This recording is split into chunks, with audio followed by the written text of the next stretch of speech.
Hi guys, magandang gabi po sa inyong lahat, lalong-lalo na po sa ating mga kapwa security personnel. Welcome back po sa ating munting channel. So sa video ito mga 5-9, ang pag-uusapan naman po natin is regarding po ito sa license, no?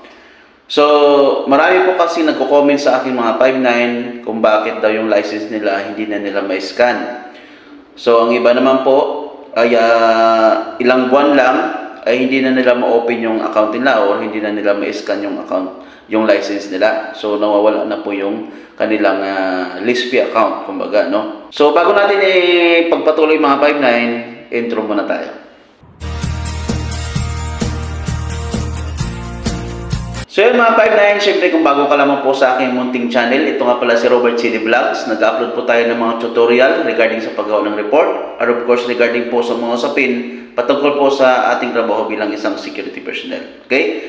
So syempre para maging updated po kayo sa ating mga ina-upload ng mga video, huwag niyo pong kalimutan mag-like, share, comment, and of course mag-subscribe po sa ating channel para kahit paano ay ma-notify po kayo kapag meron tayong bagong upload. Okay? So yun mga 5-9, pagpatuloy na natin ngayon yung ating pinag-uusapan kanina regarding nga po ito sa mga comment ng ating mga subscriber, no, regarding po sa license. Okay?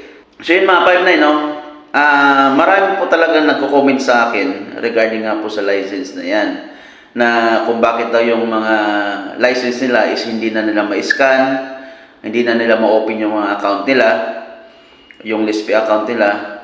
After a few months or ang iba po ay taon, no, after nila makakuha ng license, so hindi na nila ma-open or hindi na nila ma-scan. Okay? So ganito yung mga 5-9, no?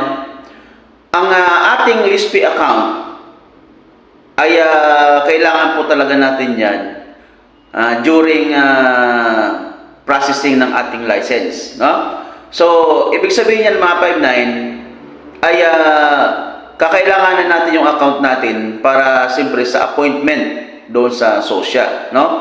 So halimbawa captured kayo, so kailangan niyo ng online appointment. So kailangan natin i-open yung account niyo, yung list fee account niyo. So para katunayan mga 5-9 na talagang dumaan ka or talagang legit ang license mo. Ibig sabihin naka-appointment ka sa SOSYA, so ibig sabihin meron kang transaction doon, no? So yun po yung purpose or yung gamit ng ating account, no? So mayroon po talaga mga pagkakataon mga 5-9 na yung account natin or yung license natin minsan na hindi na natin na-scan, no?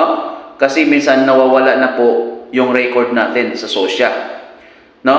So ang importante kasi diyan mga 5-9 is alam niyo sa sarili niyo na talagang legit ang license ninyo. So halimbawa kayo nagpa-capture sa krami, so tapos nawala yung inyong account or hindi na ninyo ma-scan yung inyong license, which is alam mo naman sa sarili mo na talagang legit yung license mo. So wala pong problema yon mga 5-9, no? Kasi ang iba kasi nag-alala bakit hindi na nila ma-scan, no? So minsan nagkaka-problema po talaga. Pero basta't alam ninyo na legit yung license ninyo is walang problema. So just in case na mag-inspection ng SOSYA or yung mga inspector ninyo sa inyong area of responsibilities, so hindi kayo kakabahan kahit sabihin hindi nyo may scan. So minsan ini-scan ng mga inspector yan or ng SOSYA, mayroon silang scanner, so ma-open po nila yan, no?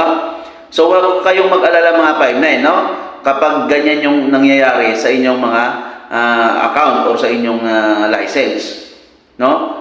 Basta't alam niyo na legit, no? Take note, basta't alam niyo na legit ang license niyo, huwag po kayong mag-alala kahit na hindi na yan ma-scan or hindi na ma-open ang inyong account, no? So tandaan po natin, ulitin natin mga 5-9, no? Kailangan po natin yung account natin para sa appointment sa SOSYA at para ma-sure natin na legit talaga ang inyong license. So yun nga, sinasabi ko kapag kayo ang pa-captured, so syempre 100% legit po yun. No, pero doon sa mga non-appearance, so make sure na talagang legit ang ibibigay sa inyong license. Kaya hinihingi natin yung ating list fee account para ma-double check natin kung talagang dumaan sa SOSYA o sa krami ang inyong license, di ba? So yun po yung purpose, no? Kung inabutan na yan ng buwan or taon na tapos hindi na may scan, so wala pong problema yan. Or hindi na ninyo ma-open yung account nyo, wala pong problema yan, mga 5-9, no? As long as na alam nyo po sa sarili nyo na legit yung license nyo, huwag po kayong mag-alala no? Kasi ang iba kahit na alam nilang legit yung license nila, pag hindi na na-scan, parang nag-aalala sila, baka fake ito, no? Samantalang alam mo naman sa sarili mo at ikaw mismo pa-capture, so alam mo 100% legit yun, no? So, yun lang mga 5-9, no? Sana kahit papano ay nabigyan ko kayo ng konting explanation doon sa mga nagtatanong po sa atin para kahit papano ay magkaroon tayo ng peace of mind regarding sa license natin. Okay? So, yun lang mga 5-9. Kung nakatulong po sa inyo ang video ito, sana po ay huwag niyo pong kalimutan mag-like, share, comment, at of course po ay mag-subscribe sa ating munting channel para updated po kayo sa mga video na susunod pa nating i-upload. Okay? So, yun lang mga 5-9. Maraming salamat po. God bless us all.